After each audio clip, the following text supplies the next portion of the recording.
Juan pressed his webbed fingers against the cold metal console. His blue-scaled hands shook as he typed the message that might be his people's last hope. Around him, the hidden communication chamber deep beneath Kepler 442b's largest mining facility hummed with stolen power. The Altani diplomat had been planning this moment for months. Every day he watched his people suffer under Vextar rule. The reptilian aliens had conquered his world 3 years ago. They turned the peaceful Altani into slaves, forcing them to mine precious crystals from the planet's core. Juan's large, fish-like eyes filled with tears as he remembered what his world used to be like. Beautiful crystal cities rose from clear blue oceans. His people swam freely between floating gardens and coral towers. Children played in schools of bright fish, while their parents sang the old songs. Now those cities lay in ruins. The Vextar had drained most of the oceans to reach the crystal deposits underneath. Millions of Altani died when their water cities collapsed. The survivors were forced into underground camps where they worked until they dropped dead from exhaustion. The POW communication device beeped. Juan had finally broken through the Vextar security systems. He could send one message to the galaxy before they discovered his location. His message had to count. "This is Diplomat Juan of the Altani Confederation." He spoke into the recorder. His voice cracked with emotion. "We are slaves of the Vextar Empire. They have killed millions of our people. Our children work in the mines until they die. We have no weapons to fight back. We have no ships to escape. Please, someone help us. We are running out of time." He attached files showing the terrible conditions in the labor camps. Pictures of Altani children, their scales dulled from malnutrition, digging in dark tunnels. Videos of Vextar guards beating workers who moved too slowly. Records of execution lists that grew longer each day. The message traveled across space at light speed. It reached the Galactic Council station called Nexus Prime after several days. The massive space station floated in neutral territory, where different alien species met to discuss trade and politics. Ambassador Yuna was new to the Galactic Council. Humans had only joined the galactic community 5 years ago, after they developed faster-than-light travel. Most other species still saw humans as primitive newcomers who had nothing important to offer. Yuna sat in her small office reviewing reports when Juan's message arrived. She was a young woman with short black hair and determined eyes. Like most human diplomats, she had studied the different alien species carefully. She knew the Altani were peaceful, fish-like beings who had never hurt anyone. The message played on her screen. Yuna watched in horror as she saw the suffering of the Altani people. She had read reports about the Vextar Empire before. They were known for their cruelty, but the other species in the galaxy usually ignored their crimes. Politics, they always said. Not our problem. Yuna saved the message and walked quickly to the main council chamber. The room was huge, with seats designed for many different types of alien bodies. The Threx delegation sat in their insect-like chairs. Their compound eyes glittering, the gaseous nebulon floated in their containment tanks. The crystal-bodied Zephyrite stood motionless in their energy fields. "I have received a distress call from the Altani system," Yuna announced. "They are being enslaved and murdered by the Vextar Empire. We need to act immediately." The Threx Queen clicked her mandibles dismissively. "The Vextar have 200 warships in that system. They control 17 worlds. What do you propose we do?" "Send a fleet," Yuna said simply. "Stop the genocide." The Nebulon Collective spoke in their whispering voice. "The cost would be enormous. The Vextar would fight, Many would die. For what? To save one minor species? They are people, Una replied, her voice getting louder. They are being murdered. Children are dying in those mines. The Zephyrite ambassador's crystal body flashed different colors as it spoke.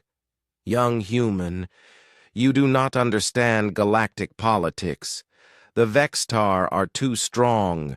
We cannot risk war over this. Perhaps we can negotiate, offer them better trade deals, in exchange for improved working conditions. Una stared at them in disbelief. Working conditions? They are slaves. The Vextar are committing genocide. That is unfortunate, the Threx Queen said. But it is not our responsibility. We cannot save every species in the galaxy. Una looked around the chamber. Every alien face showed the same expression: indifference. They had all decided that the Altani people were not worth saving. The cost was too high. The risk was too great. Better to look the other way and pretend nothing was happening. Then humans will act alone, Una declared. The other ambassadors laughed. The Nebulon Collective made a sound like wind through metal. You have been in space for 5 years. Your entire fleet has maybe 50 ships. The Vextar would destroy you before you reach the system. Una smiled coldly. We will see. She returned to her office and sent an encrypted message to Earth. The message was short and simple. Authorize Protocol 7. Immediate implementation required. On Kepler 442b, Juan waited in his hiding place. He had not received any reply to his message. Maybe no one had heard it. Maybe no one cared. He had risked everything to send that call for help, and he was starting to think it had been pointless. Footsteps echoed in the tunnel outside his chamber. Heavy boots, Vextar guards. They had found him. The door exploded inward. 3 reptilian soldiers entered, their plasma rifles aimed at Juan. Their scales were dark green and covered with scars. Their yellow eyes showed no mercy. Traitor, the lead guard hissed. You sent illegal transmissions. War Chief Zalthan wants to see you before your execution. They dragged Juan through the tunnels to the surface. The mining camp spread out around them like a vision of hell. Thousands of Altani worked in the open pits, their bodies bent with exhaustion. Vextar overseers cracked energy whips over their heads. War Chief Zalthan waited for them near the command building. He was massive even for a Vextar, with black scales and red markings that showed his high rank. His claws were stained with the blood of many victims. So, Zalthan rumbled, the little fish thinks someone will come to save him. Juan raised his head proudly despite his fear. I sent a message to the Galactic Council. They know what you are doing here. Zalthan laughed, a sound like grinding metal. The Council? Those cowards? They will do nothing. They never do. I have conquered 17 worlds, Fishman. The galaxy watches and does nothing because they are weak. Someone will come, Juan whispered. No one is coming, Zalthan snarled. No one cares about your pathetic species. Tomorrow you will watch me execute 100 of your people. Then you will die knowing that your message accomplished nothing. But Zalthan was wrong. Far away in space, something was already moving. Something that would change everything. In her office on Nexus Prime, Una received a simple reply to her message. Protocol 7 authorized. Help is coming. She smiled and sent one final transmission to Kepler 442b. It was addressed to any Altani who might be listening. This is Ambassador Una of the Human Federation. We received your message. Help is coming. Hold on. The message was brief, but it contained something the galaxy had not seen before, a promise that humans actually intended to keep. Admiral Kyung stood before the massive holographic display in Seoul Defense Command's war room. The three-dimensional map showed the entire galaxy, with Earth glowing blue at the center. 87 light-years away, a red dot marked Kepler 442b, where the Altani people were dying. Defense Minister Soman paced behind him, her heels clicking on the metal floor. "Admiral, I understand your feelings about this situation, but we cannot risk our entire fleet for one alien species we barely know." Kyung was a tall man in his 50s with gray hair and scars from the colony wars. He had spent his whole life protecting human colonies from pirates and raiders. Now he faced a decision that would define humanity's place in the galaxy. "Minister," he said quietly, "have you read the full intelligence report on the Vextar Empire?" "Of course I have. They are brutal, but they are far from Earth, not our problem." Kyung touched the holographic controls. The display changed to show 17 star systems, all marked in red. The Vextar control these worlds. On each one, they have enslaved the local population. Conservative estimates suggest they have killed over 2 billion sentient beings in the last decade. Terrible, Soman agreed. But again, not our responsibility. We are new to galactic politics. We cannot afford to make enemies. "And if we do nothing?" Kyung asked. "What happens when the Vextar finish conquering those systems and start looking for new targets? What happens when they decide Earth looks like a nice planet to strip mine?" Soman frowned. "Our intelligence suggests they are not interested in human space. Our intelligence suggested the colonies at Proxima were safe too," Kyung replied. "Right up until the pirates attacked them. By the time we responded, 3 million colonists were dead." The Admiral touched the controls again. Now the display showed pictures from Juan's message. Altani children working in dark mines, mass graves filled with blue-scaled bodies, Vextar guards laughing as they beat elderly Altani workers. "Look at these images, Minister. Really look at them. These are not political problems or economic disputes. This is genocide. This is evil. And the galaxy is doing nothing because they are afraid." Soman studied the images. Her expression softened slightly. "It is horrible, Admiral, but what can we do? The other species are right. The Vextar have hundreds of ships. Even if we sent our entire fleet, we might not win." "We might not," Kyung agreed. "But we would try. And sometimes trying is enough." "Enough for what?" "Enough to sleep at night knowing we did the right thing." Kyung walked to the window that looked out over Luna Base. Thousands of ships floated in the orbital yards, cruisers, destroyers, carriers, support vessels, the pride of the human fleet built to protect Earth and her colonies. "Do you know what?" "My grandfather told me when I was young," Kyung asked. "He fought in World War II, back when humans only had one world. He said the most important lesson of that war was simple. When evil rises, good people must stand against it. If they do not, evil wins." "This is not World War II," Soman protested. "This is galactic politics."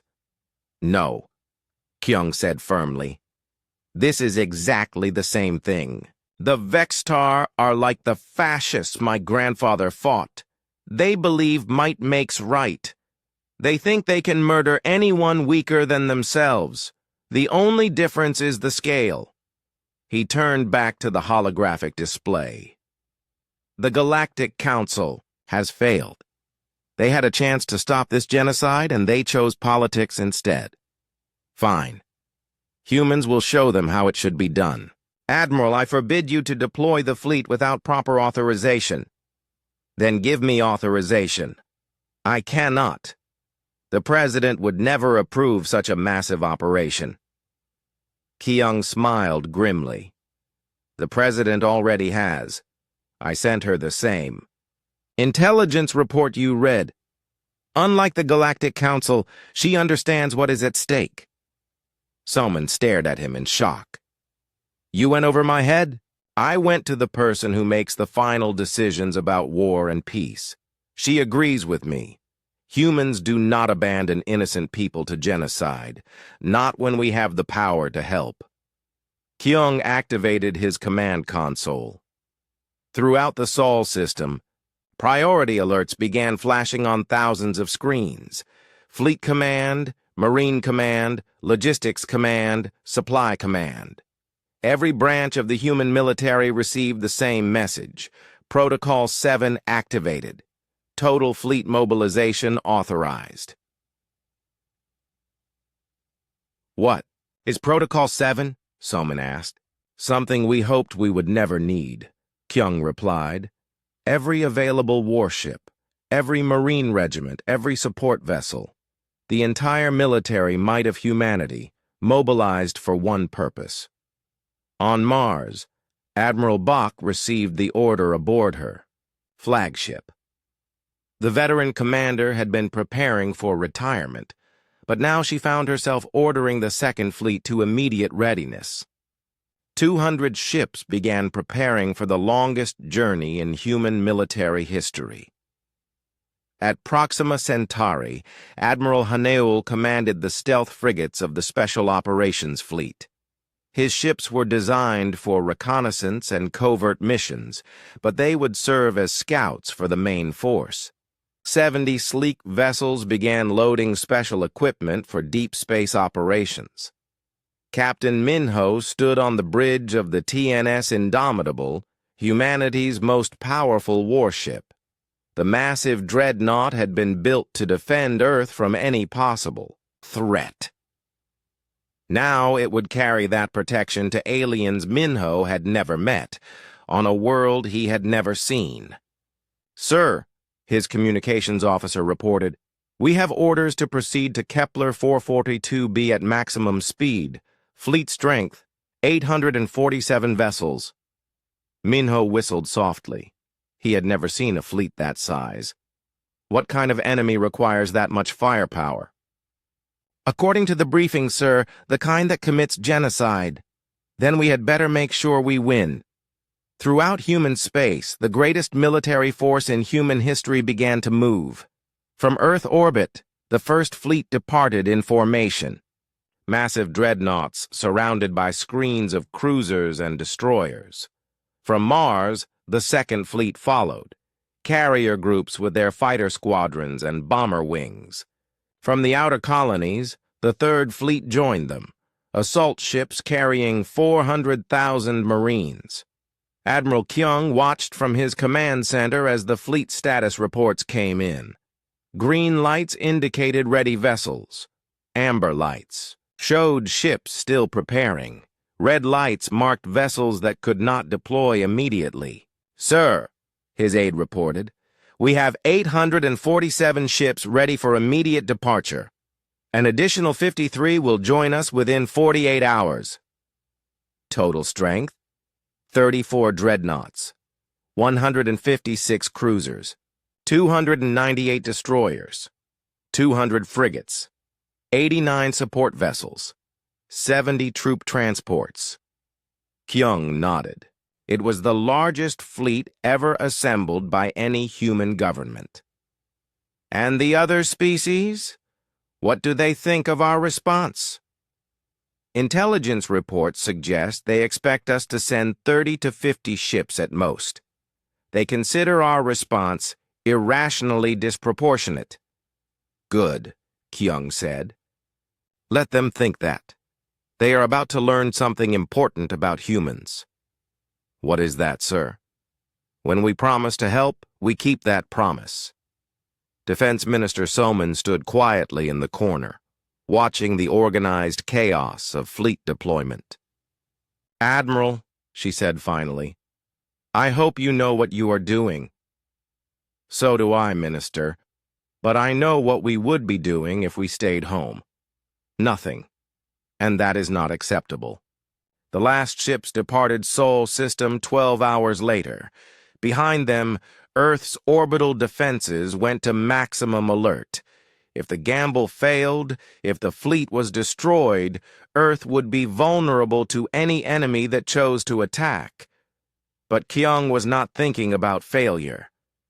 He was thinking about a message he had received from Ambassador Yuna. The Altani people are still alive. Barely. They are waiting for help that they think will never come. They are wrong, Kyung said to himself as he watched the fleet disappear into hyperspace. Help is coming. More help than they can possibly imagine. The greatest rescue mission in galactic history had begun. The human fleet moved through hyperspace like a river of metal and light. 847 ships traveled together in the largest formation any human admiral had ever commanded. Admiral Kyung stood on the bridge of his flagship, watching the swirling blue energy of hyperspace flow past the viewports. Commander Ji-won approached with a data pad in her hands. She was a young officer with sharp eyes and quick reflexes. Like many in the fleet, she had volunteered for this mission when she learned about the Altani genocide. "Sir, I have the final fleet manifest," she reported. "All ships are maintaining formation and staying on schedule." Kyung took the pad and reviewed the numbers. 34 dreadnoughts, he read aloud, including Indomitable, Unconquerable, Relentless, and Dauntless. 156 cruisers from the Seoul, Beijing, and Tokyo battle groups.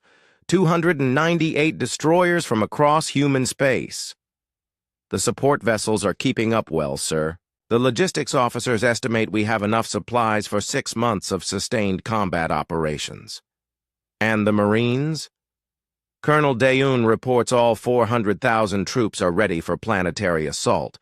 They have been studying Vextar, tactics, and Altani geography during the journey. Kyung nodded approvingly. The human military had learned long ago that good intelligence could win battles before they started. Every Marine in the fleet knew the layout of the Altani mining camps. They had memorized the locations of prisoner compounds and guard posts. When they landed, they would know exactly where to go. "What about our alien friends?" Kyung asked. "Any word from the Galactic Council?" Ji-won smiled grimly. "They are starting to panic, sir. Long-range sensors have detected our fleet movement. They estimate we are sending 40 to 60 ships. Let them keep thinking that. The surprise will be educational."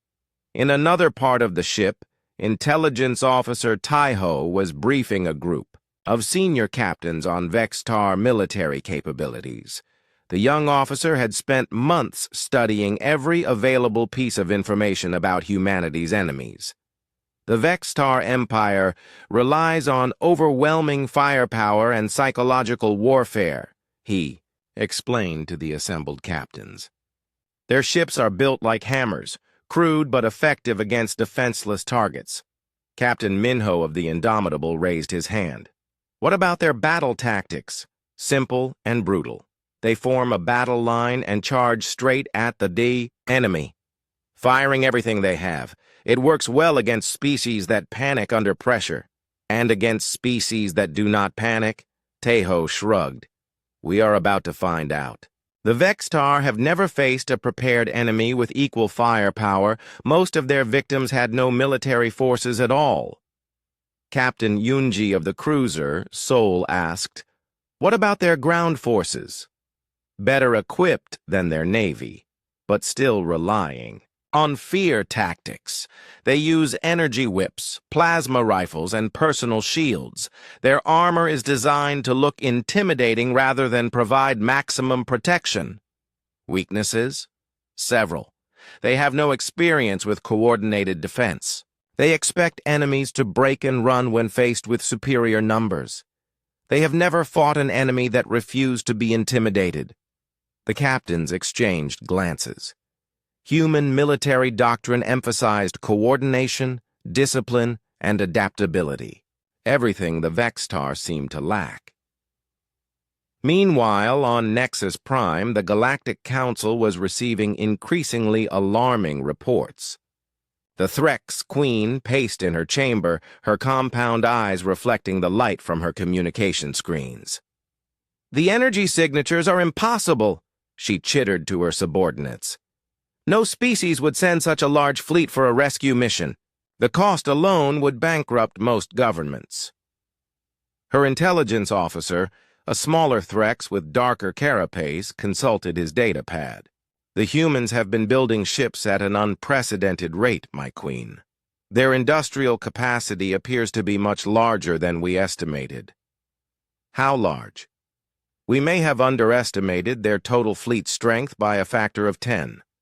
The queen's mandibles clicked nervously.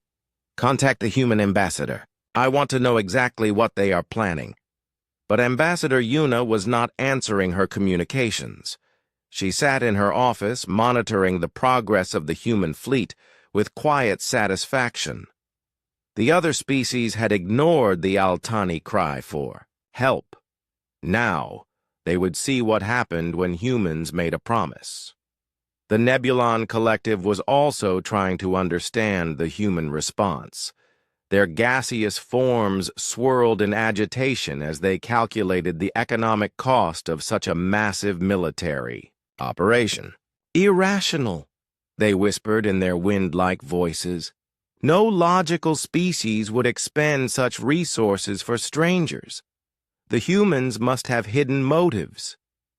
Perhaps they seek to conquer the Altani world for themselves," suggested one of their number. "Then why not simply take it? Why fight the Vextar first?" They could not find an answer that made sense to them. The concept of helping others without expecting profit was alien to their calculating minds. The Zephyrite were equally confused. Their crystal bodies flashed different colors as they debated the human actions. Analysis indicates the humans are following an emotional rather than logical decision matrix, one announced. "Dangerous," replied another. "Emotional species are unpredictable. They may threaten galactic stability." "Should we warn the Vextar?" "Negative. If the humans wish to destroy themselves against Vextar defenses, we should not interfere." But one young Zephyrite, recently assigned to study human behavior, flashed a different opinion. "Analysis of human history suggests they are more dangerous when motivated by moral conviction. Perhaps we should reconsider our assumptions." The older Zephyrite dismissed this idea. Humans were newcomers. They had no significant military tradition. They would learn the realities of galactic power soon enough. On Kepler 442b, War Chief Zalthan received his own intelligence reports with amusement. His spies throughout the galaxy had confirmed that a human fleet was approaching his system. "How many ships?" he asked his intelligence officer. "Estimates vary, War Chief, between 40 and 80 vessels." Zalthan laughed, a sound like grinding stone. 40 ships against 200? These mammals are even more stupid than I thought. "Should we prepare additional defenses?" "Why bother? We will destroy them so quickly they will not have time to transmit a surrender offer." Zalthan was proud of his fleet. 200 Vextar warships orbited Kepler 442b, supported by heavily armed space stations and defensive satellites. He had conquered 17 worlds with similar forces. The humans would be just another victory to add to his record. In the mining camps below, Juan had heard rumors that help was coming. Some Altani whispered that ships had been seen at the edge of the system. Others claimed to have intercepted human radio transmissions. Juan wanted to believe, but hope was dangerous in the camps. Vextar guards punished any display of optimism with savage beatings. He had seen too many friends die for the crime of believing rescue was possible. But late at night, when the guards were sleeping, he would look up at the stars and remember the message he had received. Help is coming. Maybe it was true. Maybe someone had actually listened to his desperate plea. Maybe the galaxy still had species that cared about right and wrong. In hyperspace, the human fleet continued its journey toward Kepler 442b. Admiral Kyung stood in his ready room, studying the tactical plans his staff had prepared. Operation Liberation, they called it. The systematic destruction of Vextar military forces and the rescue of every Altani on the planet. It was an ambitious plan. Some might call it impossible. But Kyung had read human military history. He knew what his people could accomplish when they were fighting for something they believed in. "Commander Ji-won," he called over the intercom. "Yes, sir? Signal the fleet. All ships to battle stations in 6 hours. We drop out of hyperspace at dawn." "Understood, sir. Shall I inform the Marine commanders?" "Tell Colonel Daeun to prepare her troops for immediate planetary assault. Tell her the Altani have waited long enough." The greatest rescue mission in galactic history was about to begin. War Chief Zalthon stood on the command bridge of his flagship, the Blood Fang. The massive Vextar warship hung in orbit above Kepler 442b like a metal predator waiting to strike. Through the viewport, he could see the scarred surface of the planet below where millions of Altani slaves worked in his mines. "War Chief," his second-in-command reported, "our sensors have detected the approaching human fleet. They will arrive in this system within the next few hours." Zalthon turned from the viewport. He was enormous even by Vextar standards, standing nearly 8 feet tall. His black scales were marked with red patterns that showed his high rank and many victories. His yellow eyes gleamed with anticipation. "How many ships?" he asked. "Our intelligence estimates between 50 and 70 vessels. War Chief, a significant force for such a young species, but nothing we cannot handle." Zalthon laughed, the sound echoing through the bridge. His crew joined in the laughter. The idea of humans challenging the mighty Vextar Empire was absurd. 70 ships, he mused, against our 200 warships and orbital defense platforms. These mammals must be very brave or very stupid. Perhaps both, War Chief. Zalthon walked to his command chair, a throne-like seat made from the bones of his enemies. "Send a message to all ship commanders. Battle positions. When the humans arrive, we will give them one chance to surrender. If they refuse, we destroy them all. Should we inform the Empire of this attack? Why bother High Command with such a trivial matter? We will crush these humans so quickly that the battle will be over before any message could reach the capital." On the planet below, Overseer Grextal received orders to increase security around the labor camps. The Vextar commander was smaller than Zalthon, but equally cruel. He took pleasure in the suffering of the Altani prisoners. "Double the guard patrols," he ordered his subordinates. "If the slaves hear about this human fleet, they might get ideas about escaping." The guards moved quickly to follow his orders. They knew better than to question Grextal when he was in a bad mood. The overseer had killed guards for smaller failures, then letting prisoners escape. In Camp 7, Juan tried to keep working despite the exhaustion that filled his body. The old Altani diplomat had been a prisoner for 3 years now. His once bright blue scales had turned gray from malnutrition and constant stress. Around him, other Altani worked with the same desperate exhaustion. Men, women, and children, all, forced to dig crystal from the deep mines. Those who worked too slowly were beaten. Those who could not work at all were shot. But today was different. Whispers spread through the camp like ripples in water. The guards seemed nervous. Extra patrols walked through the tunnels. Something was happening. Did you hear? Whispered Jiho, an Altani engineer who worked beside Juan. They say ships are coming. What kind of ships? Juan asked quietly. Human ships. Maybe they received your message. Juan felt a flutter of hope in his chest, but he forced it down.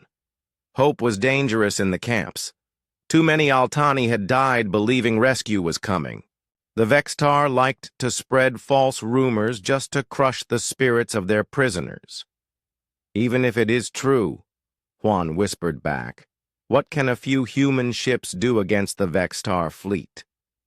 But some part of him remembered the message he had received. Help is coming. Maybe the humans really were different from the other species in the galaxy. Maybe they actually kept their promises. High above the planet, Zolthan continued his preparations for battle. His 200 ships formed defensive positions around Kepler 442b. Heavy cruisers and battleships formed the main battle line. Smaller, destroyers and frigates spread out to prevent the humans from escaping. The orbital defense platforms activated their weapon systems. These massive stations had been built to break any planet that tried to rebel against Vextar rule. Their heavy plasma cannons could destroy entire cities with single shots.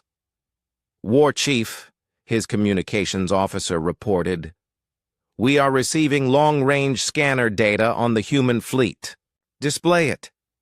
The main screen showed a tactical readout of space near the system's edge.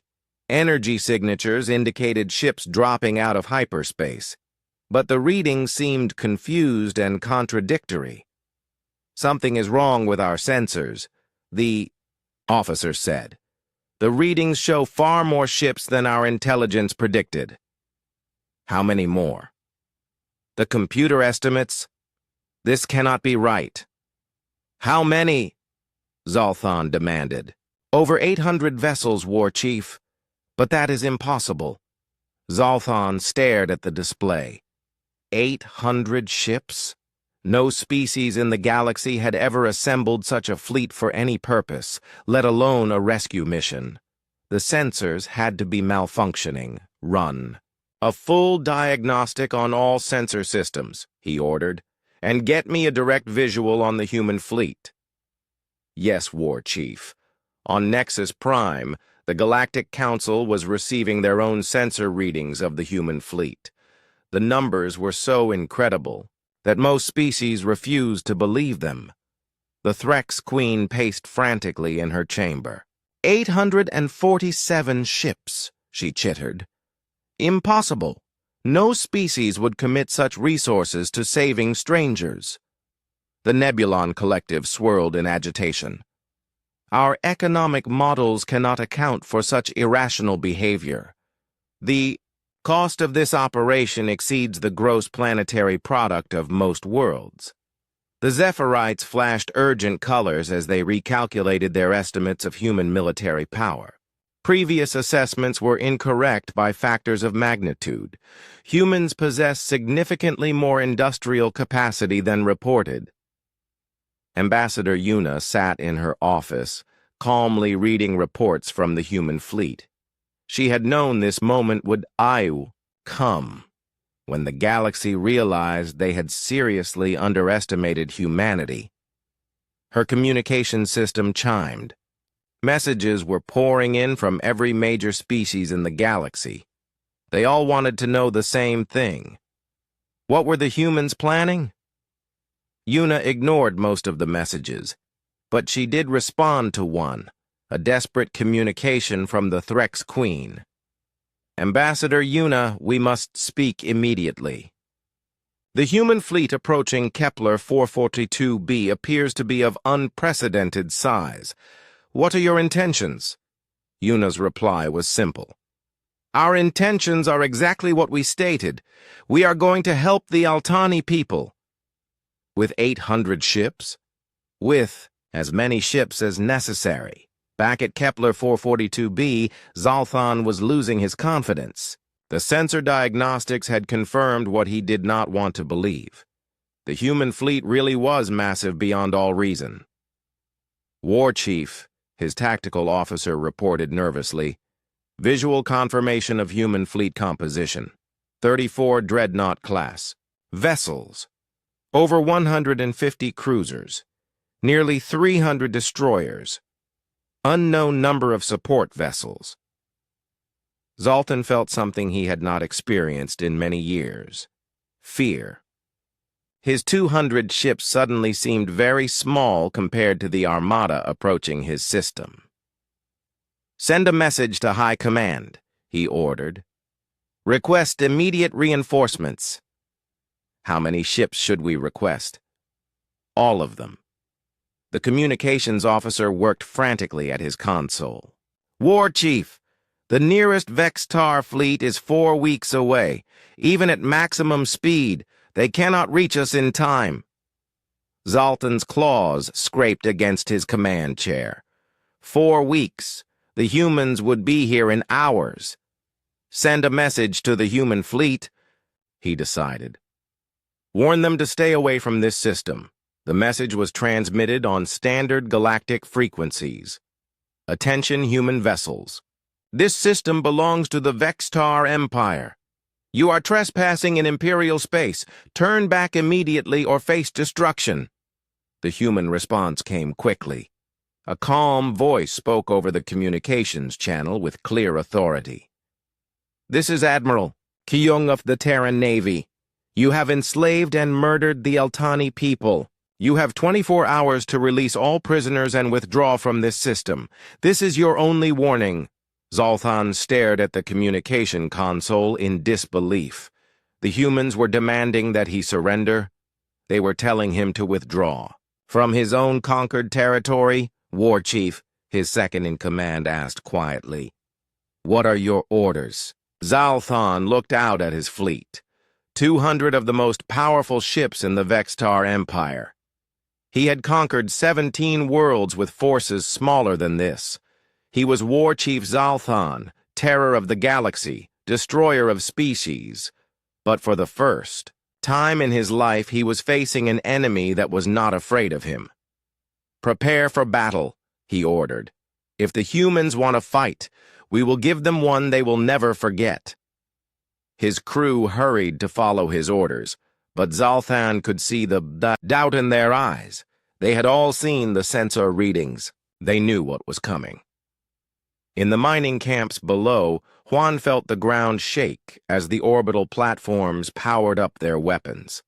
The Altani prisoners looked up at the ceiling of their tunnels, wondering what was happening above. "Something is coming," Jiho whispered. "I can feel it." Juan nodded. The air itself seemed to vibrate with tension. After 3 years of slavery, freedom was finally approaching Kepler 442b. But it was coming with the largest fleet in galactic history.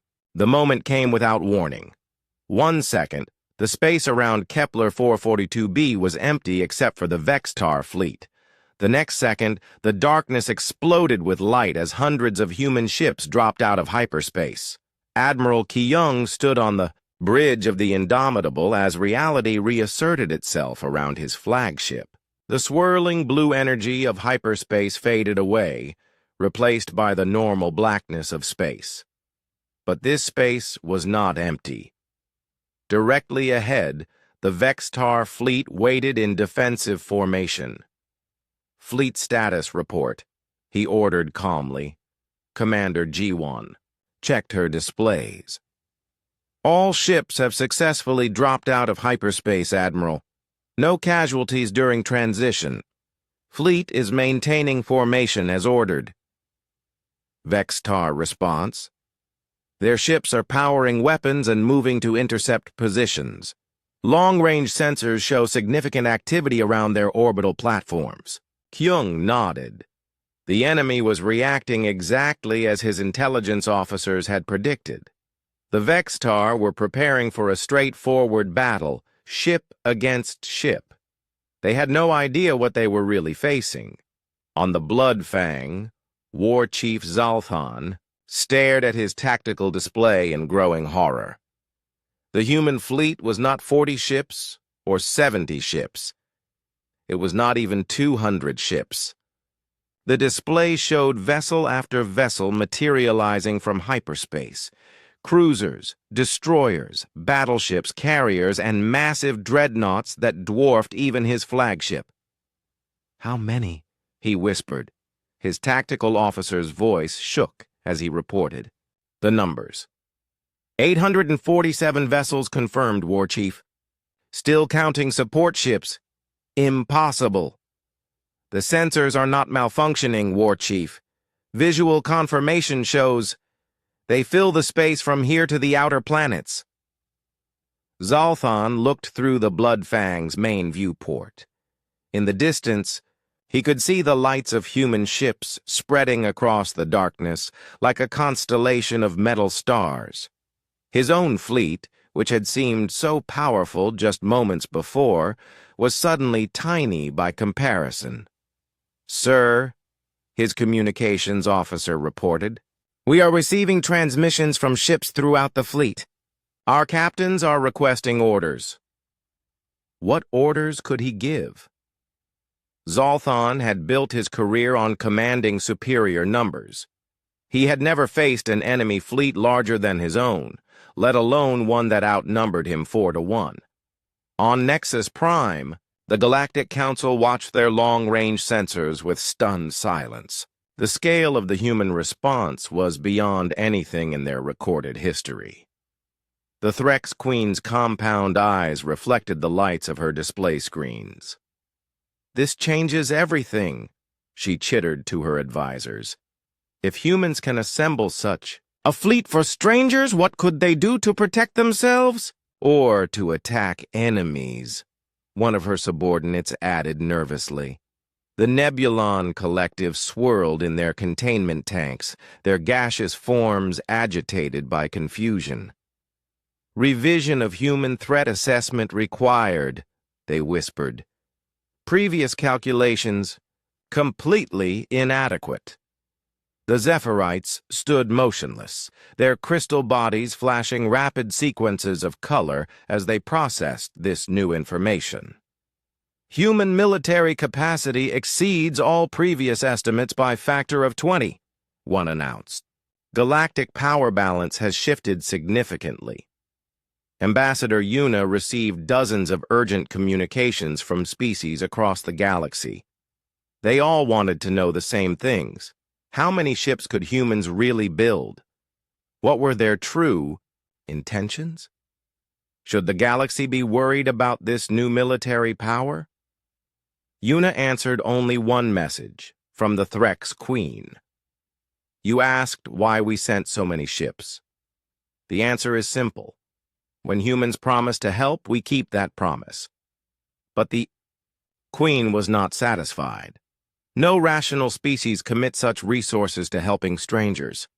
"What do you really want from the Altani?" "Nothing," Yuna replied. "We want nothing from them except their freedom." "Impossible. There must be strategic value. Mineral rights, trade agreements, military bases." "No. We are helping them because it is the right thing to do." The communication went silent. The concept was so alien to galactic politics that most species could not process it. Back at Kepler 442b, Captain Minho coordinated the deployment of his battle group from the Bridge of the Indomitable. Around his flagship, dozens of other dreadnoughts moved into attack formation. Their names told the story of human determination: unconquerable, relentless, dauntless, unstoppable, defiant. "Battle Group Alpha in position," he reported to Admiral Keong.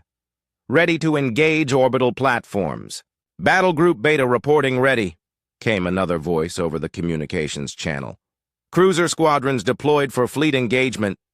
Marine transport standing by for planetary assault," added Colonel Dayun from her command ship. 400,000 troops ready for immediate deployment." Keong listened to the reports with satisfaction. The largest military operation in human history was proceeding exactly according to plan. "Signal the Vextar flagship," he ordered. "Give them one final chance to surrender." The message was transmitted on all frequencies. "War Chief Zalthan, this is Admiral Kyung. You are completely outnumbered. Surrender now, and your crews will be treated according to the laws of war. Continue fighting, and your fleet will be destroyed." On the Bloodfang, Zalthan heard the ultimatum with rage and desperation. Surrender? He was war chief of the Vextar Empire. He had conquered 17 worlds. He would not bow to mammals who had been in space for barely 5 years. "All ships," he broadcast to his fleet, "attack formation. We will show these humans what Vextar warriors can do." His 200 ships began moving toward the human fleet, their weapons charging for battle. It was a brave gesture, but even Zalthan knew it was hopeless. His ships looked like minnows swimming toward a school of sharks. "War Chief," his second-in-command said quietly, "perhaps we should consider—" "No!" Zalthan roared. "We fight! We are Vextar! We do not surrender to inferior species." But his crew could see what he refused to acknowledge. Through the viewports of their ship, the human fleet stretched to the horizon. Massive dreadnoughts bristled with weapons. Sleek cruisers moved with predatory grace. Clouds of fighters launched from carrier decks. On the planet below, the Altani prisoners felt the ground shake as the orbital defense platforms prepared to fire. In the mining camps, guards ran frantically between buildings, trying to maintain order as panic spread through their ranks. Juan crouched in his tunnel, listening to the sounds of chaos above. Other Altani pressed close to him, their large eyes wide with hope and fear. "What is happening?" Jiho whispered. "Freedom," Juan replied. "Freedom is happening." The first shots of the battle were fired by Vextar orbital platforms. Massive energy. Beams lashed out at the human fleet, trying to destroy the lead ships before they could close to effective range. The beams struck the forward shields of human dreadnoughts and were absorbed harmlessly. The human ships had been designed to fight other human ships, which meant they could withstand anything the Vextar could throw at them. "Return fire," Admiral Kyung ordered calmly. The human response was devastating. Hundreds of ships opened fire simultaneously. Energy beams, missile salvos, and kinetic projectiles crossed space at the speed of light. The first Vextar ships to be hit simply vaporized under the concentrated firepower. War Chief Zalthan watched in horror as his fleet was torn apart around him. Ships that had terrorized the galaxy for decades were destroyed in seconds. His mighty fleet, the terror of 17 worlds, was melting away like ice in a furnace. "Sir!" his tactical officer shouted over the alarms. "We have lost 60 ships in the first exchange. Our formation is breaking up." "Impossible," Zalthan whispered. But the evidence was right in front of him. The human fleet was not just larger than his. It was more advanced, better coordinated, and infinitely more deadly. The Battle of Kepler 442b had begun, and it was already over. Captain Minho watched from his command chair as Vextar ships exploded in silent flashes of light. "Tactical! Target their command ship. Let us end this quickly." "Aye, sir." Main batteries locking onto the Bloodfang. The Indomitable's massive guns swiveled toward Zalthan's flagship. In a few moments, the war chief who had terrorized the galaxy would face the judgment of humanity. But first, the orbital platforms had to be silenced. The Altani people had suffered long enough. The battle began with devastating fury. War Chief Zolthan's fleet, driven by pride and desperation, charged directly at the human formation. The Vextar ships moved like angry hornets, firing everything they had at the approaching enemy. Admiral Kyung watched the enemy approach with calm professionalism. All ships engage at will. Priority targets are orbital platforms and enemy command vessels. The space around Kepler 442b erupted in light and fire. Energy beams crossed the darkness between fleets like deadly lightning. Missile salvos streaked through space, their engines leaving bright trails behind them. The orbital defense platforms, massive structures designed to terrorize planets, opened fire with their heaviest weapons. The first Vextar charge hit the human formation like a wave breaking against a cliff. The reptilian ships were powerful, and their crews were experienced fighters, but they had never faced an enemy like this. Captain Minho stood on the bridge of the Indomitable as Vextar plasma beams struck his ship's forward shields. The dreadnought shuddered under the impact but held its course steady. "Damage report," he ordered. "Forward shields down to 85%, his tactical officer reported. "No hull damage, all weapon systems operational. Return fire. Target their flagship." The Indomitable's main batteries swiveled toward the Bloodfang. 8 massive energy cannons locked onto Zolthan's command ship and fired simultaneously. The combined beam was bright enough to illuminate half the system. The Bloodfang's shields collapsed instantly. The beam tore through the ship's armor like paper, venting atmosphere and bodies into space. But Zolthan's flagship was well built and heavily armored. It survived the hit, though badly damaged. "Sir!" Zolthan's tactical officer shouted over the alarms. "Forward sections destroyed! We have lost primary power to weapon systems!" Around them, the Vextar fleet was dying. Human ships moved through their formation like predators among prey. Every human vessel seemed to have perfect coordination with every other ship. They focused their fire, destroyed targets efficiently, and moved on to the next enemy. The Vextar fought bravely, but they were used to fighting enemies who panicked under pressure. The humans did not panic. They did not break formation. They simply continued destroying everything that opposed them with cold, methodical precision. Captain Yunji of the cruiser Seoul led her battle group against one of the orbital platforms. The massive structure was firing on human troop transports, trying to prevent Marines from reaching the planet's surface. "All ships concentrate fire on Platform 7, she ordered. "Those Marines need clear passage to the surface." 12 human cruisers opened fire on the platform simultaneously. Their combined firepower was enormous. The platform's shields held for almost 30 seconds before collapsing completely. The structure itself lasted another minute before exploding in a ball of superheated plasma. "Platform 7 destroyed," Yunji reported to Admiral Kyung. "Marines, have clear approach to landing zones." "Acknowledged." "Well done, Captain." The space battle was becoming a slaughter. Vextar ships exploded every few seconds as human firepower found its targets. The enemy formation had completely broken down. Individual ships tried to escape or fought desperately in small groups, but there was nowhere to run. War Chief Zolthan realized his situation was hopeless. His fleet of 200 ships had been reduced to fewer than 50 in less than an hour. The humans were not just winning, they were demonstrating complete superiority in every aspect of space warfare. "Sir," his communications officer reported, "we are receiving surrender offers from 37 of our remaining ships."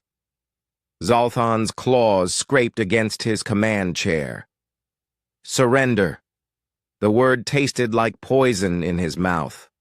But what choice did he have? His fleet was destroyed. His orbital platforms were burning ruins. The human Marines were already landing on the planet below. Open a channel to the human admiral, he ordered quietly. The holographic image of Admiral Kyung appeared on the Bloodfang's main screen. The human commander looked calm and professional, showing no emotion despite the massive victory his fleet had just achieved. "War Chief Zalthan," Kyung said, "I assume you are ready to discuss surrender terms." "What terms do you offer?" Zalthan asked through gritted teeth. "Complete withdrawal from this system. Release of all Altani prisoners. Reparations for damages caused by your occupation. War crimes trials for you and your senior officers. And if I refuse?" Kyung's expression did not change. "Then we will continue firing until your fleet no longer exists." Zalthan looked around. His bridge. His crew was watching him, waiting for his decision. These were warriors who had followed him through 17 conquests. They deserved better than dying uselessly in a battle that was already lost. He began, then stopped. Through the viewport, he could see human ships surrounding the remains of his fleet. Hundreds of them, their weapons trained on every vessel. One word from him and the killing would continue. But before he could speak, alarms began screaming throughout his ship. His tactical officer looked up from his console with wide eyes. "War Chief! Long-range sensors detect a massive explosion on the planet's surface. One of the mining facilities has been destroyed." On the planet below, Colonel Dayan led her Marines through the smoking ruins of Camp 7. The Vextar guards had tried to make a final stand at the main gate, but human military technology was far superior to anything the reptilians possessed. "Sector clear," reported Lieutenant Sung as his squad secured the main compound. "No remaining enemy forces." Around them, Altani prisoners emerged from their barracks like ghosts. 3 years of slavery had left them weak and frightened, but alive. They stared in amazement at the human soldiers who had come to rescue them. Dayun removed her helmet as she approached a group of elderly Altani. "You are safe now," she said in their language. "We are here to take you home." An old Altani female stepped forward. Her scales were gray with age and suffering, but her eyes were bright with tears of joy. "You came," she whispered. "After all this time, someone finally came." "We promised we would help," Dayun replied. "Humans keep their promises." Across the planet, similar scenes were playing out at dozens of camps and mining facilities. 400,000 human Marines had landed simultaneously, overwhelming the Vextar ground forces completely. The reptilian guards, used to terrorizing defenseless slaves, broke and ran when faced with professional soldiers. In the space above, Admiral Kyung received reports from his ground commanders. "All primary objectives secured," Colonel Dayun reported. "Prisoner camps are being liberated systematically. Estimated time to complete planetary liberation, 6 hours. Casualties? Minimal, sir. The enemy ground forces offered little resistance once they realized the scope of our operation." Kyung nodded with satisfaction. The battle was proceeding exactly as planned. The Vextar Empire's grip on Kepler 442b was broken forever. War Chief. Zalthan listened to similar reports from his own ground commanders. Every position was being overrun. Every stronghold was falling to human assault forces. His 3-year occupation was collapsing in a matter of hours. "Sir," his second-in-command said quietly, "we must surrender. Our people on the surface will be slaughtered if we continue fighting." Zalthan closed his eyes. In a few hours, he had gone from conqueror to defeated prisoner. The humans had not just beaten him, they had made his defeat look easy. "Signal the human admiral," he said finally. Tell him we surrender. The message went out on all frequencies. Throughout the system, Vextar ships powered down their weapons and raised white flags. The Battle of Kepler 442b was over. On the planet's surface, Juan stepped out of the mining tunnel for the first time in 3 years. Above him, the sky was filled with human ships, their lights twinkling like new stars. Around him, other Altani prisoners wept with joy as they realized their nightmare was finally over. A human marine approached him, a young woman with kind eyes and a translator device on her belt. "Are you diplomat Juan?" she asked. "Yes," he replied, his voice barely a whisper. "I have a message for you from Admiral Kyung. He says to tell you that humanity always keeps its promises." Juan looked up at the human ships in the sky. 847 vessels had come to answer his desperate call for help. The galaxy would never be the same. "Thank you," he whispered, though he knew the words were inadequate for what these humans had done. The age of Vextar tyranny was over. The age of human intervention had begun. The sound of freedom was not what Juan had expected. He had imagined it would be loud, explosions, gunfire, the roar of engines. Instead, it was surprisingly quiet. The only sounds in Camp 7 were the soft voices of human marines talking to rescued prisoners and the gentle hum of medical equipment. Colonel Dayun moved through the camp with practiced efficiency. Her powered armor made her look like a metal giant, but her voice was gentle when she spoke to the Altani prisoners. She had studied their language during the long journey from Earth, and she used it now to comfort the terrified survivors. "You are safe," she told a group of children huddled behind their parents. "The bad people are gone. We will take you home." Lieutenant Sung knelt beside an elderly Altani male who had collapsed from exhaustion. The Marine medic's scanner showed severe malnutrition and untreated injuries from years of forced labor. "This one needs immediate medical attention," he reported over his communicator. "And bring more food packs. These people are starving." Throughout the camp, human soldiers worked to free the Altani from their slave collars, metal devices that delivered painful shocks to anyone who disobeyed orders. The Marines had special tools to cut through the collars without hurting the prisoners. "Hold still," Sergeant Yoon told a young Altani female as she carefully removed the collar from around her neck. "This might feel strange, but it will not hurt." The collar fell to the ground with a metallic clank. The Altani touched her neck in amazement, hardly believing the hated device was finally gone. "Free," she whispered in her own language. "I am free." Similar scenes were happening across the planet. 400,000 human Marines had landed simultaneously at every Vextar facility. The operation had been planned down to the smallest detail during the long journey from Earth. "Bravo Company report," Dayun called into her communicator. "Camp 12 secured, Colonel. 47 prisoners freed. No Marine casualties." Charlie. "Company?"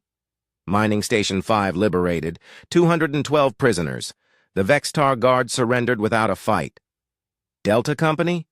"Ore processing facility captured. 300 prisoners freed. Enemy commander eliminated while resisting arrest." The reports continued coming in from across the planet. Every hour brought news of more camps liberated, more prisoners freed, more Vextar positions captured. But the liberation was not without its difficult moments. In Camp 14, the Marines found something that made even hardened veterans stop and stare in horror. "Colonel," Captain Minjin reported, his voice tight with anger, "you need to see this." Dayun arrived at the camp to find her Marines standing around a large pit filled with bodies. Hundreds of Altani had been thrown into the mass grave. their blue scales dulled by death. The guards started executing prisoners when they heard our ships arriving, Minjun explained. They killed anyone who looked too weak to work. Dayun stared at the pit with cold fury. She had seen war before. But this was different. This was not combat between soldiers. This was murder of innocent civilians. "Document everything," she ordered. "These crimes will be evidence at the war trials." "What about the guards responsible?" "They will face justice. Human justice." Not all the Vextar guards had surrendered peacefully. At several facilities, they had tried to make final stands or had attempted to kill their prisoners rather than let them be freed. These guards discovered that human Marines were not the peaceful diplomats they had expected. Overseer Grextal was one of the Vextar who chose to fight. When human Marines surrounded his command bunker, he refused to surrender. Instead, he activated the facility's self-destruct system, trying to kill both the Marines and the Altani prisoners. "This is Colonel Dayun," she announced over external speakers. "Surrender now, or we will come in and get you." "Never!" Grextal screamed back. "I will kill every fish creature in this facility before I let you take them. Then you have made your choice." The Marines blasted through the bunker's walls with shaped charges. Grextal tried to fight back with his plasma rifle, but human combat armor was designed to survive much worse than anything the Vextar could deploy. Lieutenant Box. Rifle fire cut down the Overseer before he could reach the prisoner's compound. The self-destruct system was disabled seconds before it would have activated. "Facility secured," Bach reported. "Overseer Grextal eliminated, 183 prisoners safe." But most of the liberation proceeded peacefully. The majority of Vextar guards, seeing the overwhelming force deployed against them, simply gave up. They had signed up to terrorize defenseless slaves, not fight professional soldiers. In the main administrative complex, Huan found himself face-to-face with Admiral Kyung himself. The human commander had come down to the planet to personally oversee the liberation operations. "Diplomat Huan," Kyung said, offering his hand in the human gesture of greeting. "I am sorry we took so long to respond to your message." Huan stared at the human admiral in amazement. "Long? You brought 800 ships. How is that possible?" "When humans make a promise, we keep it," Kyung replied simply. "You asked for help. We brought help. But the cost, the risk. Why would you do this for strangers?" Kyung looked around at the freed Altani prisoners who were receiving food and medical care from human personnel. "Because it was the right thing to do. Sometimes that is reason enough." Huan felt tears streaming down his scaled face. For 3 years he had watched his people suffer and die while the galaxy ignored their pain. Now these humans, these strangers from a distant world, had crossed the galaxy to save them. "How can we ever repay you?" he asked. "You do not need to repay us," Kyung said. "Just live free, build your cities again, raise your children in peace. That is payment enough." Across the planet, the work of liberation continued. Human engineers began dismantling the slave collars and electronic shackles that had bound the Altani for 3 years. Medical teams set up field hospitals to treat the worst cases of malnutrition and abuse.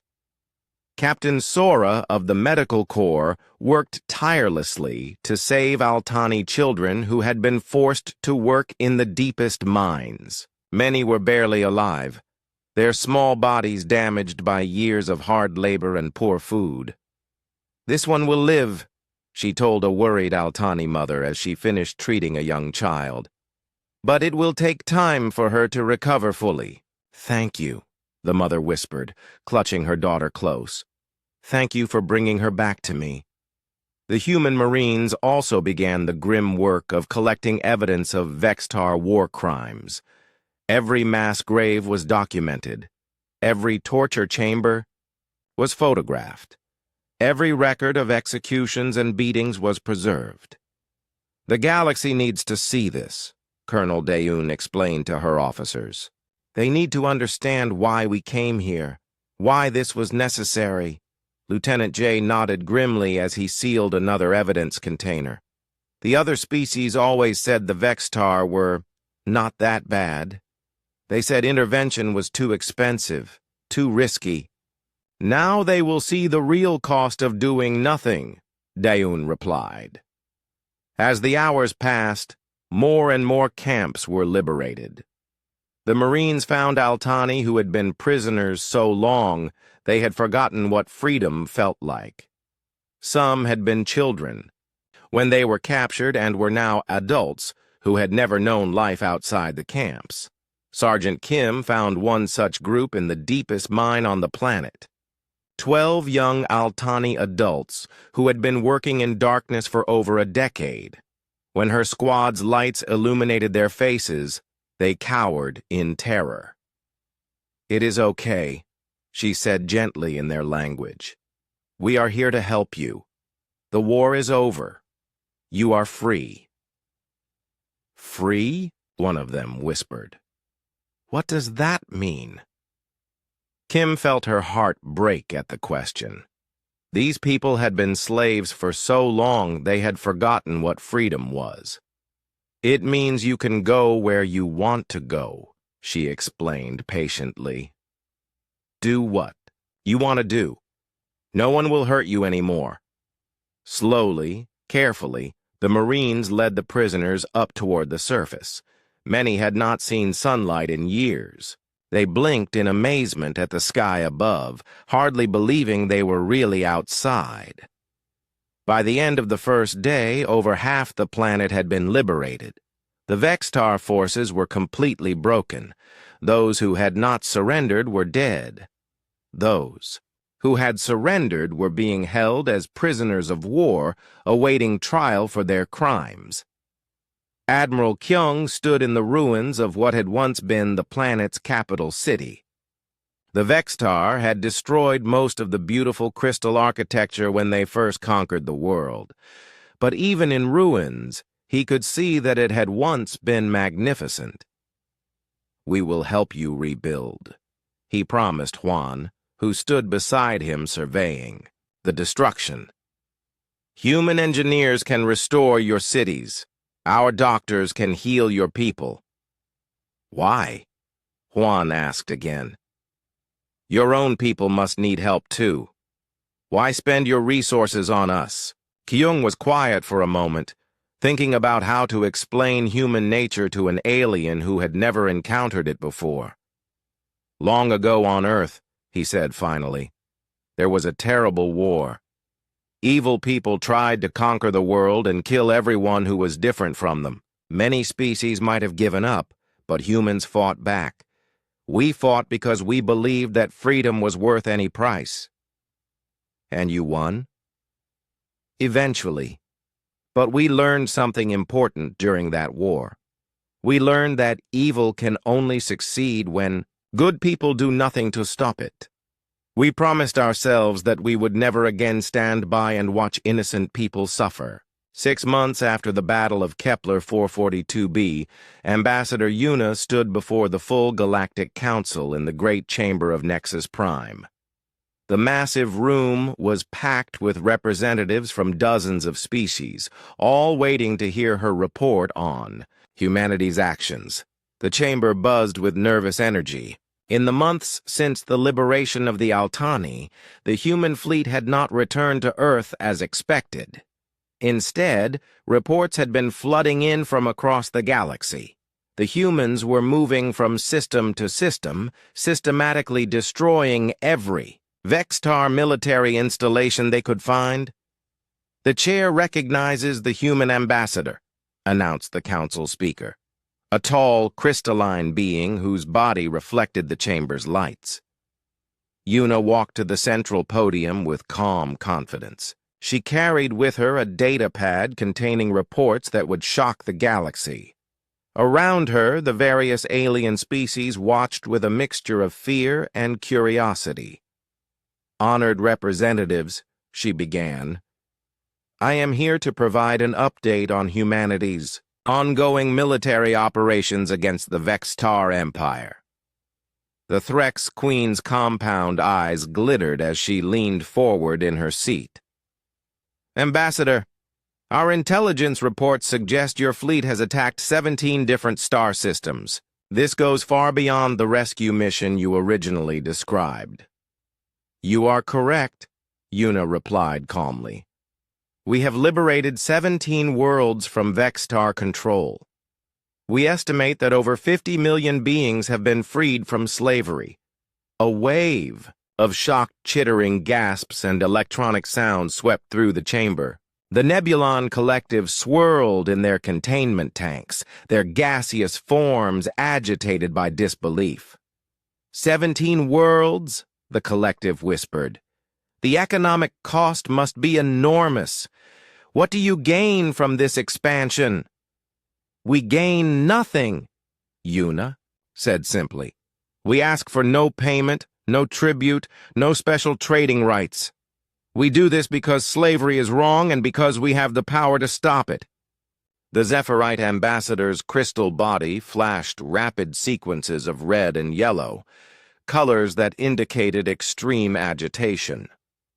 "Your actions are destabilizing the galactic balance of power. The Vextar Empire has existed for centuries." "The Vexatar Empire has committed genocide for centuries," Una corrected. "That does not make it legitimate." She activated her datapad, and holographic images appeared above the podium. The assembled representatives saw scenes from liberated worlds, mass graves filled with alien bodies, torture chambers where prisoners had been brutalized, work camps where children had been forced to labor until they died. "These are the crimes we have documented on the worlds we have liberated," Una continued. "Over 2 billion sentient beings murdered, entire species driven to extinction, worlds stripped of their resources and left as barren rocks." The chamber fell silent as the images continued. Even species that had known about Vextar brutality had not realized the full scope of their crimes. Admiral Kyung's image appeared via hologram from his flagship, now orbiting the former Vextar capital world. The proud reptilian planet had fallen to human forces just 3 days earlier. "The Vextar Empire is finished," he announced to the council. "Their military has been completely destroyed. Their government has surrendered unconditionally. All enslaved species have been freed and are receiving humanitarian aid." The Threx Queen found her voice first. "What gives you the right to destroy an entire interstellar empire? By what authority do you act?" "By the authority of conscience," Kyung replied. "By the authority that comes from having the power to stop evil and choosing to use it." "But the cost!" protested the Nebulon Collective. "Your fleet has been away from Earth for months. Your economy must be collapsing." Admiral Kyung smiled grimly. "Our economy is doing fine. Earth's industrial capacity is greater than most species. Realize. We can maintain this fleet indefinitely if necessary." The statement sent another wave of shock through the chamber. If humans could deploy 800 ships for months without economic strain, their true military potential was far greater than anyone had estimated. The Zephyrite ambassador flashed urgent yellow lights. "What are your intentions now? Will you establish an empire to replace the Vextar?" "No," Una answered firmly. "We have no interest in ruling other species. Each liberated world will govern itself according to its own customs and beliefs." "Then, what do you want?" the Threx Queen demanded. "We want justice," Una replied. War crimes trials for Vextar leaders, reparations for their victims, guarantees that such genocide will never happen again. And if we refuse to support these demands, Yuna's expression hardened. Then you will have learned nothing from recent events. The galaxy had a chance to stop the Vextar through diplomacy and economic pressure. You chose to do nothing. Humans chose differently. On Kepler 442b, the transformation was remarkable. In just 6 months, human engineers had helped the Altani rebuild their capital city. The crystal spires gleamed in the sunlight, and the canals, filled with clean water, flowed between restored buildings. Juan walked through the city center, marveling at how quickly his world had recovered. Altani children played in the streets while their parents worked in shops and offices. The mining camps had been turned into memorials for those who had died under Vextar rule. A human engineer named Dong Yun was training a group of young Altani in advanced construction techniques. The key is to integrate the crystal matrix with the support framework, he explained patiently. This makes the building both beautiful and strong. The Altani students listened carefully, eager to learn the skills needed to rebuild their civilization. They had been slaves for 3 years, but they had not forgotten how to dream of a better future. Master Dongyun, one of them asked, why do humans help us so much? What do you get from teaching us? The engineer smiled. We get the satisfaction of knowing we helped good people build something beautiful. Sometimes that is enough. Across the galaxy, similar scenes were playing out on 17 liberated worlds. Human doctors treated the wounded and sick. Human teachers shared knowledge and technology. Human engineers helped rebuild destroyed cities. But not everyone was happy with the changes. On Nexus Prime, a secret meeting was taking place in the private chambers of the Threx Queen. The humans have upset the natural order, she chittered to the assembled representatives. They cannot be allowed to continue this expansion. The Nebulan Collective swirled nervously. But what can we do? Their fleet is enormous, and they have proven they will use it? We must form an alliance, suggested the Zephyrite ambassador. Pool our resources.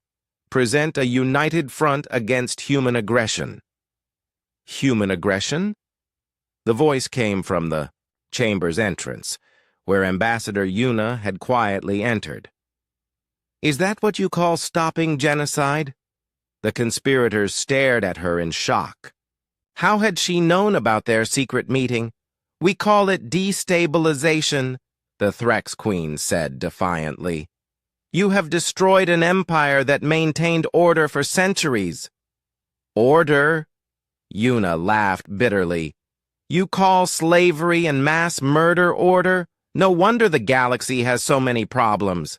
She activated a holographic projector, showing images from across human space. Thriving colonies, bustling trade routes, peaceful worlds where dozens of species lived and worked together. This is what we offer, she said. Not conquest, not exploitation, but partnership. The chance to build something better than what came before. And if we refuse? The Zephyrite asked. Then you refuse. Humans do not force species to accept our help. But we will not stand by while innocents are murdered either. The meeting broke up in confusion and argument. The galaxy's old powers were discovering that their comfortable world of political calculations and economic interests had been shattered by a species that acted on moral principles. Back on Earth, President Minji addressed the human people from her office in Seoul. My fellow humans, she said, 6 months ago we made a choice. We chose to help strangers who cried out for aid. Today, 50 million beings live free because of that choice. The president paused, looking directly into the camera. Some alien species fear us now. They think we are building an empire. They are wrong. We are building something much more dangerous to those who profit from suffering. We are building hope. She gestured to a map showing the liberated worlds. These planets are free not because we conquered them, but because their people chose freedom. They govern themselves, trade with whom they wish, and live according to their own values. But, her voice grew stern, let no one mistake our mercy for weakness. Human fleets still patrol the galaxy. Human marines still stand ready. If another species chooses the path of genocide and slavery, they will face the same fate as the Vextar. Empire. On Kepler 442b, Juan watched the president's speech with tears in his eyes. He thought about his people, free and rebuilding their world. He thought about the millions of beings on other worlds who had been saved by human intervention. They kept their promise, he whispered to himself. They really kept their promise. Above his world, human ships continued their patrol, not as conquerors, but as guardians. The galaxy had learned that when humans promised to help, they meant it. The age of convenient indifference was over. The age of human moral leadership had begun. And across the galaxy, on worlds where slavery and oppression still existed, people looked up at the stars and whispered a new word they had learned from the humans. Hope.